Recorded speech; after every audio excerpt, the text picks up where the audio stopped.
अस्सलाम वालेकुम everyone, welcome back to my channel doctor Ujala Rai. आज जो है हमें चैप्टर नंबर 2 यानी स्कैल्प, टेम्पल एंड फेस की जो है एक सिंपल सी मार्किंग देख लेनी है कि इसमें हमें क्या क्या चीज़ें करनी है, क्या क्या चीज़ें इंपॉर्टेंट है और क्या क्या नहीं।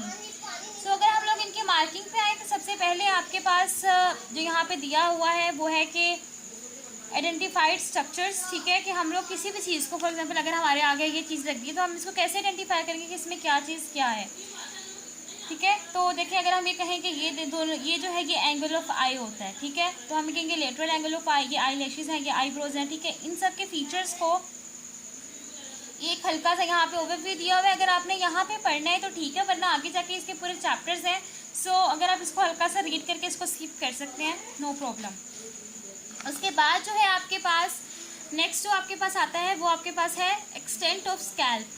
स्कैल्प डेफिनेशन बहुत ईजी है कि soft tissue covering the cranial valve from the scalp. ठीक है, तो उसके बाद आपने एक्सटेंट देखनी है। एक्सटेंट क्या होती है कि अगर हम एंटीरियरली बात करें तो वो सुप्राऑर्बिटल मार्जिन से होता है।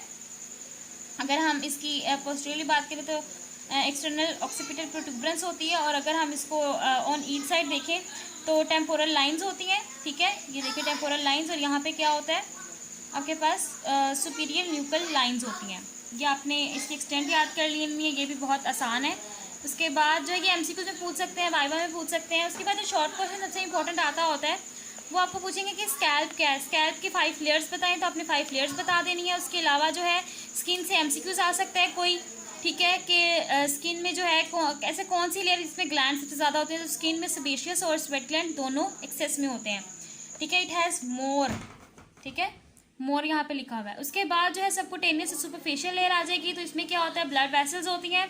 ठीक है, कि आपने याद कर लेनी है, इसका एक एक पॉइंट आपने बेसिकली याद कर लेना। तो उसके बाद आपने जो इसमें एक और चीज़ इंपॉर्टेंट है वो ये है कि ऑक्सीपिटो फ्रंटालिस मसल जो है वो आपने याद कर लेना है कि इसकी 2 वैलीज होती है, फ्रंटल वैली होती है और एक इसकी ऑक्सीपिटल वैली होती है। फ्रंटल वैली किससे सप्लाई होती है, temporal branch of the facial nerve, और जो इसकी ऑक्सीपिटल वैली होती है वो किससे होती है, पोस्टीरियर ऑरिकुलर ब्रांच से। उसके अलावा जो इसका इंपॉर्टेंट चीज़ है वो इसकी फंक्शन है, और वो इन 2 लाइन्स में लिखे हुए हैं। सबसे पहले जो है कि हमारी आईब्रोज को रेज करते हैं, और उसके अलावा ये बनाते हैं हमारे हॉरिजॉन्टल रिंकल्स। ठीक है, हॉरिजॉन्टल रिंकल्स बनाते हैं, जैसे हम लोग वो अक्सर हॉरिजॉन्टल रिंकल्स आप लोगों ने देखे ही होंगे, लाइक दीज, ये हॉरिजॉन्टल रिंकल्स होते हैं। ठीक है, तो ये बनाते हैं हमारे कौन, या फिर ये भी हो सकते हैं। ठीक है, इसको भी आप कह सकते हैं, ये हमारे ऑक्सीपिटो टेम्पोरलिस मसल ही बनाते हैं, तो आपने इसको भी देख लेना है। उसके बाद अगर हम लोग देखें, ठीक है, तो एपिक्रिलिन एपिन्यूरोसिस आ जाता है। एपिक्रिलिन एपिन्यूरोसिस जो है इसमें आप लोगों ने देख लेना है कि क्या क्या करना है, इसको हल्का सा आपने देख लेना है, वरना जो इसमें इंपॉर्टेंट फंक्शन है इसका। और उसके अलावा ये लेयर्स जो है ये बहुत बहुत बहुत ज़्यादा इंपॉर्टेंट है। उसके बाद जो अगली चीज़ हमने देखनी है जो सबसे इम्पॉर्टेंट है, इसमें सबसे इम्पॉर्टेंट चीज़ है अगली, वो है कि इसकी जो हम सर्जिकल लेयर्स स्कैल्प की कौन सी होती हैं, आपने ये बता देना है कि सर्जिकल लेयर स्कैल्प की जो है वो फर्स्ट 3 लेयर्स को सर्जिकल लेयर्स कहते हैं, उसको स्कैल्प प्रॉपर भी कहते हैं। 4th लेयर कौन सी होती है ये बता देना है, और 4th लेयर जो है कि क्यों इंपॉर्टेंस है, क्लिनिकल सिग्निफिकेंस आगे दिया होगा।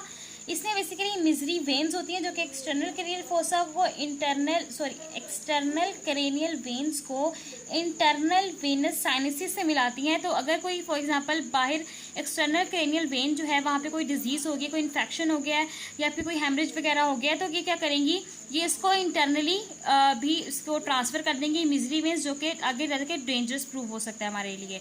और 5th लेयर कौन सी होती है, पेरिक्रेनियम। ठीक है, और इसमें सूचर्स वगैरह होते हैं, ये आपने कर लेना है। उसके अलावा ये डायग्राम देख लेनी है, नॉट ऑफ मच इंपॉर्टेंस। लेकिन नेक्स्ट जो है टेम्पोरल रीजन, ये भी इतना कोई खास नहीं है, बस इसमें वही है बिल्कुल 5 लेयर जो हम जो है सुपरफिशियल फेशिया जो पढ़ते हैं इसमें सब कुछ वही है, बस इसमें टेम्पोरल फोसा और टेम्पोरलिस मसल एक एक्स्ट्रा चीज़ आ गई है। ठीक है, वो आपने देख लेनी है। बाकी इसमें ये बहुत ईजी है, ये 6 पॉइंट्स याद करना, इसमें कोई ऐसी मुश्किल चीज़ नहीं है। उसके बाद जो आपके पास आता है वो है आपकी arterial supply of the scalp and superficial temporal region. ठीक है, ये आपने फुल अच्छी तरह इसे कंप्लीट याद कर लेना है, कैसे कि सबट्रोक्लियर है, सुप्राट्रोक्लियर, सुप्राऑर्बिटल, सुपरफिशियल आर्टरीज जो है। ठीक है, इन फ्रंट ऑफ ऑरिकल। देखें हमारा जो स्कैल्प है, यहाँ का हमारा स्कैल्प है, और अगर हमारा यहाँ पे ईयर है फॉर एग्जांपल, ठीक है, तो ईयर के पीछे भी इस ईयर को ऑरिकल कहते हैं। ऑरिकल के ये आगे है फ्रंट, उधर भी सप्लाई होती है आर्टीरियल सप्लाई, और उसके पीछे भी। अगर हम आगे की बात करें, सबसे ऊपर जो है ये हमारा स्कैल्प है, यहाँ से स्टार्ट हो रहा है यहाँ तक है, ठीक है। तो ये इसकी एक्सटेंट है ऐसे करके। यहाँ सबसे पहले सुप्रा ट्रोक्लियर होगी, फिर सुप्रा ऑर्बिटल होगी, फिर यहाँ पे सुपरफिशियल टेम्पोरल होगी। पीछे को है सुपीरियर पोस्टीरियर ऑरिकुलर होगी, और एक होगी ऑक्सीपिटल नर्व। ये सप्लाई करेंगे सिंपल, ठीक है। और बाकी जिस जिसकी ब्रांचेस हैं ये आपको आज, जब मैं आगे जाके आहिस्ता आहिस्ता जब आप लोग स्टडी करना शुरू करेंगे, मैं आपको वीडियो बना के दूंगी सारी आर्टरीज के पूरे जो है पूरे जितनी भी बुक में आर्टरीज होंगी इंशाल्लाह मैं आपको सब एक्सप्लेन कर दूंगी कुछ वीडियोज़ में ही। तो वो आप लोगों को आगे जाके याद करना आपके लिए बहुत ज़्यादा ईजी हो जाएगा। उसके बाद जो नेक्स्ट आपके पास आता है वो है इसका वीनस ड्रेनेज। वीनस ड्रेनेज जो है वो वाइवा के लिए एक्सट्रीमली इंपॉर्टेंट है, extremely important. Like you can see, मैंने यहाँ पे वेरी इंपॉर्टेंट लिखा भी हुआ है।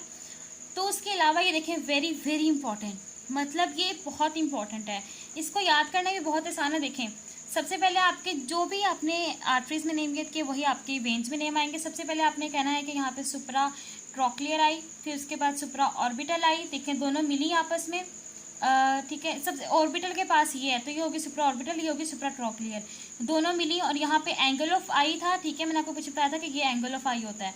तो एंगल ऑफ आई पे आके बन की कौन सी, एंगुलर नर्व। एंगुलर नर्व जो है जब आगे जाके यहाँ से गुजरी, ठीक है, फेस में आई तो इसे क्या हमने कह दिया, फेशियल नर्व। अब फेशियल नर्व जो है एक तो ये हो गई, दूसरी साइड पे जो है अगर आप देखें तो मैक्सिलरी नर्व जो है उसकी एक ब्रांच होती है डीप फेशियल, तो वो उसके अंदर आके गिरी तो यहाँ पे एक कॉमन फेशियल वेन बन गई, ठीक है। कॉमन फेशियल वेन, सॉरी यहाँ पे फेशियल वेन बन गई, ठीक है। डीप फेशियल यहाँ पे थी फेशियल वेन, यहाँ पे आके बन गई डीप फेशियल वेन। अब डीप फेशियल वेन जो है यहाँ पे आएगी आपके पास रेट्रोमैंडिबुलर नर्व। रेट्रोमैंडिबुलर नर्व आगे जाके दो ब्रांचेस होंगी, एंटीरियर और पोस्टीरियर। अब इसमें जो याद करने वाली चीज़ है वो ये है कि जो आपके पास पोस्टीरियर ब्रांच है वो आपके पोस्टीरियर ऑरिकल के साथ मिलेगी and it will form external jugular vein, जबकि ये इसके साथ यूनाइट होगी and drain into the internal jugular vein. ये दो चीज़ें जो है वाइवा के लिए एक्सट्रीमली इंपॉर्टेंट है। और एक और चीज़ जो इंपॉर्टेंट है वो यहाँ से ये आप बच्चे कंफ्यूज हो जाते हैं कि मैक्सिलरी नर्व की ब्रांच आई तो डीप फेशियल नर्व बनी या फेशियल नर्व। तो देखें डीप फेशियल नर्व यहाँ बनी और जब यहाँ पे इसके साथ मिली, सबसे पहले फेशियल नर्व थी फिर डीप फेशियल मिली, जब ब्रांच आई उसकी मैक्सिलरी की ब्रांच इसमें ड्रेन हुई। उसके बाद जब anterior branch of retromandibular nerve vein आई तो वो क्या बन गई, कॉमन फेशियल वेन, और फिर वो जाके फॉल करी इसके अंदर इंटरनल जुगुलर वेन के अंदर, ठीक है। तो ये आपने याद कर लेना। उसके अलावा इसमें इन वेन्स के अलावा इमिजरी वेन्स होती हैं। इमिजरी वेन्स जो है यहाँ से आपने देख लेनी है कि कौन कौन सी इमिजरी वेन होती है, ये आपने अच्छी तरह याद कर लेना। और अगर आपने ये डिप्लॉइक वेन भी याद करनी है तो पेज नंबर 62 जो है उस पर आपको इससे अच्छी तरह इसको एक्सप्लेन किया हुआ है, आप वहाँ देख सकते हैं। उसके अलावा जो है आपने लिम्फेटिक ड्रेनेज और नर्व सप्लाई है आपके। अब नर्व सप्लाई को अगर हम डिस्कस करें तो नर्व सप्लाई भी बहुत ज़्यादा इजी है। देखें सबसे पहले ये भी बिल्कुल वैसे ही in the front of auricle and behind the auricle. अगर हम फ्रंट की बात करें तो फिर वही आ जाएगा सुप्रा ट्रोक्लियर, सुप्रा ऑर्बिटल, ज़ाइगोमेटोटेम्पोरल और इकोटेम्पोरल ब्रांच। और इकोटेम्पोरल ब्रांच आपको पता है मैंडिबुलर की ब्रांच है, ज़ाइगोमेटोटेम्पोरल मैक्सिलरी की ब्रांच होती है, सुप्रा ऑर्बिटल जो होती है ये भी ऑप्थेल्मिक की होती है, सुप्रा ट्रोक्लियर भी ऑप्थेल्मिक की ब्रांच होती है। ये तो होगी सेंसरी सप्लाई। अगर हम लोग मोटर सप्लाई की बात करें तो टेम्पोरल, देखिए मैंने आपको बताया था कि स्कैल्प जो है उसमें दो मसल्स होते हैं, दो मसल्स होते हैं। एक होता है मतलब बेसिकली मसल तो एक होता है फ्रंटो ऑक्सीपिटैलिस, लेकिन उसके पार्ट बेलिस कौन सी होती है, फ्रंटल जो कि होती है फ्रंट साइड पे, और ऑक्सीपिटल जो कि होती है बैक साइड पे। फ्रंटल को मोटर कौन सप्लाई करता है, temporal branch of the facial nerve, तो ये हो गई in the front of auricle. और जो ऑक्सीपिटल थी उसको सप्लाई कौन सी करती थी, ऑरिकल, पोस्टीरियर ऑरिकल, तो उसको सप्लाई कौन सी करिए, बिहाइंड द ऑरिकल। एक ये चीज़ हो गई, ठीक है। तो इसे आपने डिटेल से याद कर लेना है। और उसके अलावा स्कैल्प की जो ये आपके पास क्लिनिकल इंपॉर्टेंस है, it is of extreme importance, ये बहुत इंपॉर्टेंट है, आपको इस तरह याद कर लेना। फॉर एग्जांपल वो पूछेंगे कि what is the dangerous area of the scalp. उसके अलावा वो आपसे पूछ सकते हैं कि स्कैल्प में सबसे कॉमन साइट जो है, ठीक है, जो है वो सेबेशियस सिस्ट कहाँ पे बनेगी, ठीक है। तो आपने बताना है कि स्पेशियस ग्लैंड यहाँ पे सबसे ज़्यादा होंगे। वो फॉर एग्जांपल देंगे कि फेस में बनेगी, स्कैल्प में बनेगी, कहाँ पे। तो जो सेबेशियस सिस्ट होती है सबसे ज़्यादा कहाँ बनती है, स्कैल्प में, क्योंकि स्कैल्प में सेबेशियस ग्लैंड सबसे ज़्यादा होते हैं, ठीक है। ये हो गया। उसके अलावा जो है हम फेशियल मसल्स जो है इंशाल्लाह मैं आपको उसकी जो है उसको थोड़ा सा और, बहुत सिंपल है लेकिन थोड़ा सा एलैबोरेट करके बताना पड़ेगा, तो इंशाल्लाह वो मैं आपको कल बताऊंगी। और वीडियो को लाइक कर दीजिएगा, कमेंट ज़रूर कर दिया करें और सब्सक्राइब चैनल को करके काइंडली इसको शेयर कर दिया करें ताकि ज़्यादा से ज़्यादा लोगों तक ये पहुँचे और उनका फ़ायदा हो सके।